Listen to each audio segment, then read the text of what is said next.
Good afternoon, everyone. Thank you for joining this fireside chat. And I have with me Mr. Ajay Sehgal from Jio. And we are going to talk about Industry 5.0. We have all seen, heard about Industry 4.0, how it has transformed manufacturing and industry.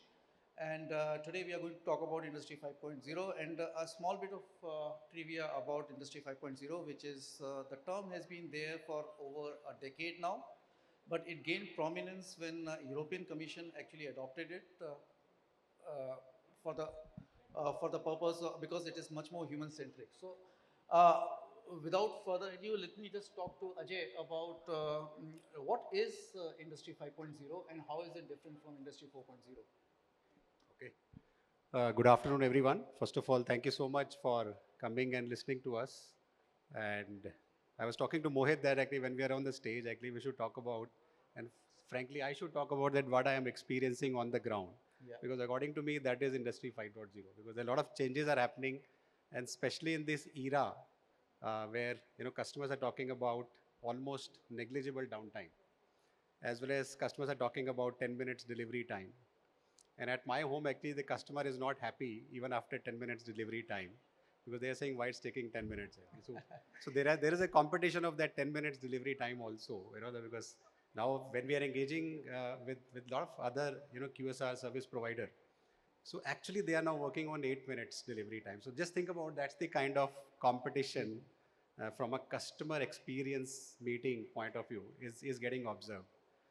And obviously, last many years, we are talking about Industry 4.0, where we all talked about that there has to be an automation, there has to be a, automated smart factory, and the factory which has IoT, which has automation. But in the last couple of years, and especially in the last 1 year, personally, I am observing that now companies are talking about beyond automation. Companies are talking about, and just one example which one of the CIO told me that in their company, they were sending a lot of appreciation on email and WhatsApp because all of us are very, gung-ho about and very comfortable about if any appreciation needs to be done, let's send an email or let's send a WhatsApp group message. Whereas there is a need because all the employees have started telling us that there is a need of personalization. A human touch is required.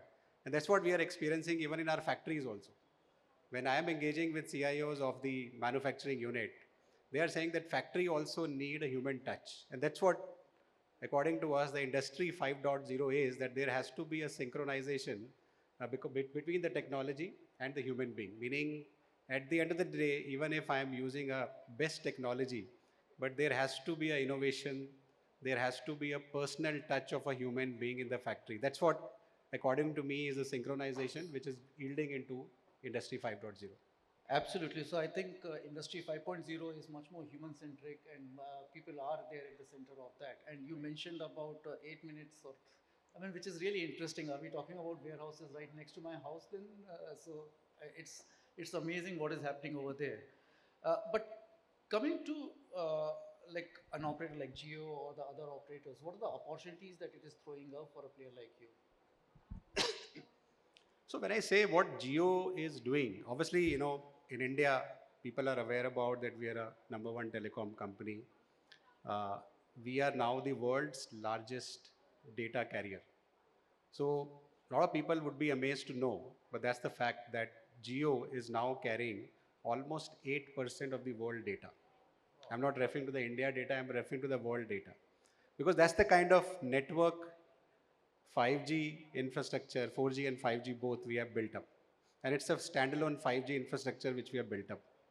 Now, if I talk about how it relates to the Industry 5.0, what Jio is doing in that space, uh, when I talk about the Industry 5.0, a lot of work is happening both in the manufacturing space as well as especially in the logistics space. Since you're talking about the 8 minutes delivery time, so Jio is helping our manufacturing units with the private 5G.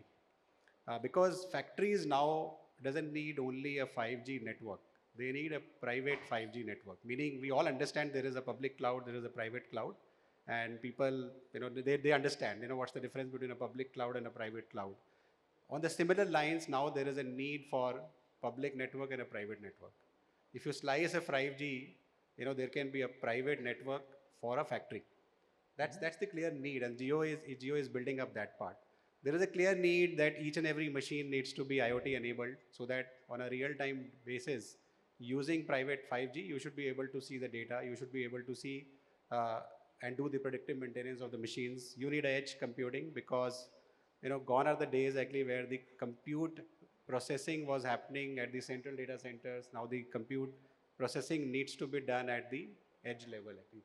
Right. So those are the areas which Jio is building up and helping our manufacturing units to get enabled to take care of the industry 5.0 requirement for their factory setup. So you mentioned about industry, you mentioned about manufacturing and QSR as well. So are there any specific verticals where the adoption of 5.0 is much more than the other verticals, or is it uniform across? So it's not uniform, I would say, across. There are 2-3 verticals which are much more advanced as compared to others. I was referring to the manufacturing part. Manufacturing in this space is quite advanced. Right. Manufacturing is now moving in that part that the factories obviously needs to be smarter, but the factories are now becoming AI enabled. The factory needs to be, as I was giving example. Let me give my own factory example. We are setting up our own factory in Jamnagar. The size of the factory is in hundreds of kilometers square kilometers. Yeah. So that's the size.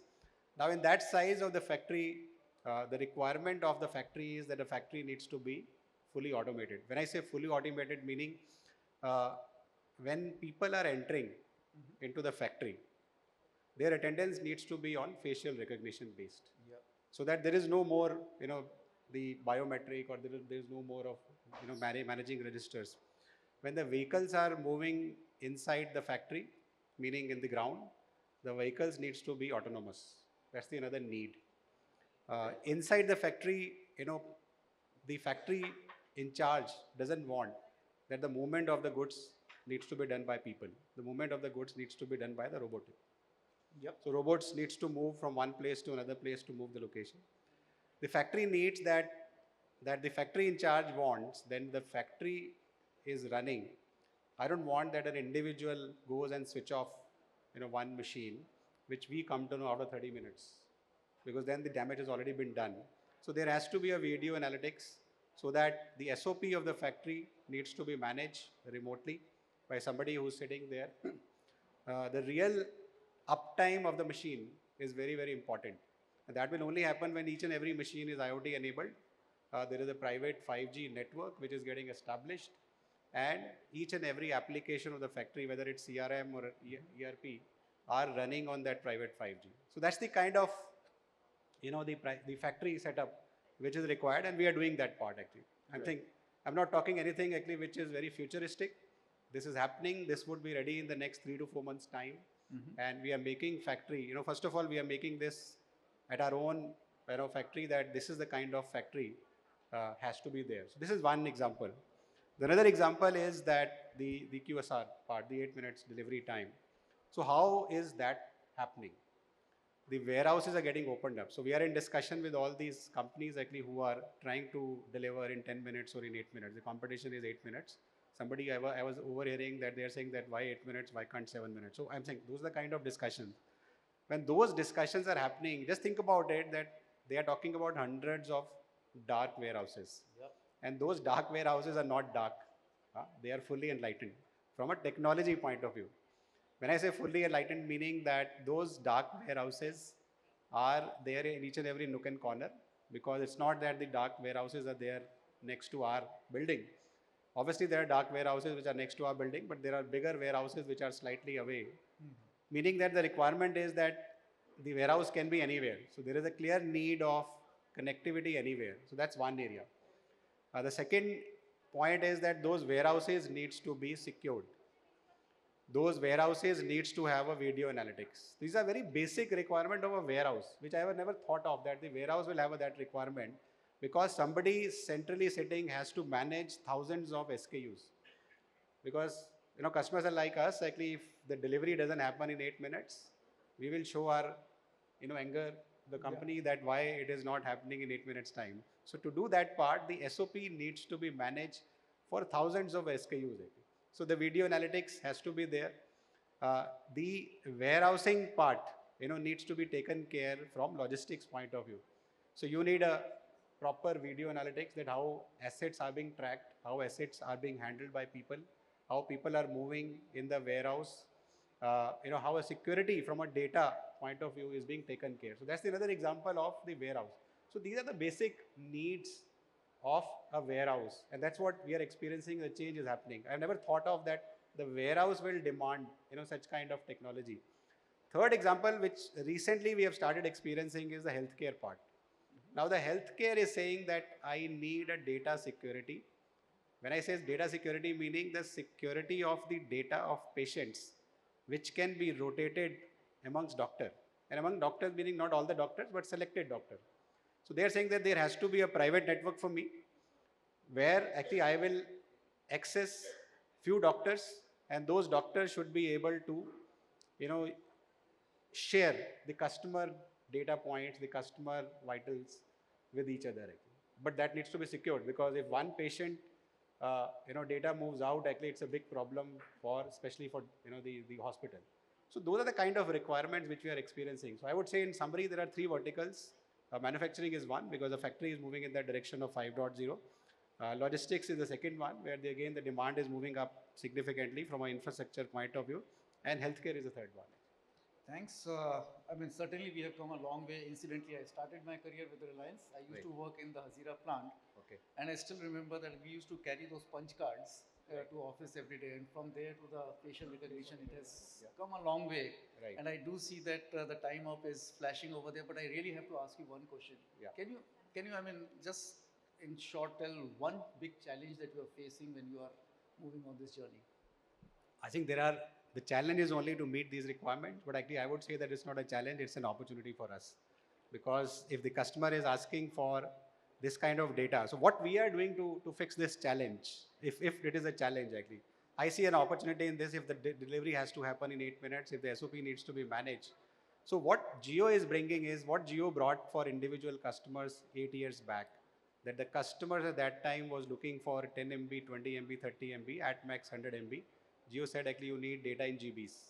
And we are experiencing after 8 years, if you see, all of us are using 1 GB per day, maybe more than that. So that's the kind of disruption which Jio brought in around 8 years back. We are now trying to bring this similar disruption for our enterprise customers. According to us, a retail outlet, gone are the days when the retail outlet is using 4 MB data. We are saying that the retail outlet needs at least 100 MB data, if they have to move in the direction of 5.0. A warehouse doesn't need 10 MB or 20 Mbps kind of speed. They need 500 Mbps speed actually, because they need to be future ready. Similarly, a factory doesn't need only 100 MB, which the currently factory asks for 100 Mbps data. We are saying that a factory needs a 1 gig pipe. Even we are saying that each and every school also needs a 1 gig pipe. Because if you have to run these applications, if you have to enable your students for AI, if you have to run AI-based applications for your factory or for your warehouse, you don't need a network. You need a solid digital infrastructure. That's what Jio is now committing and ensuring that each and every vertical, get that kind of digital infrastructure and not only a network. Thanks, Ajay, for the insightful discussion. Certainly, in the last 10 minutes, I know much more about Industry 5.0 than I knew 10 minutes back. So, thanks for the discussion. Okay. Thank you so much. Thank you.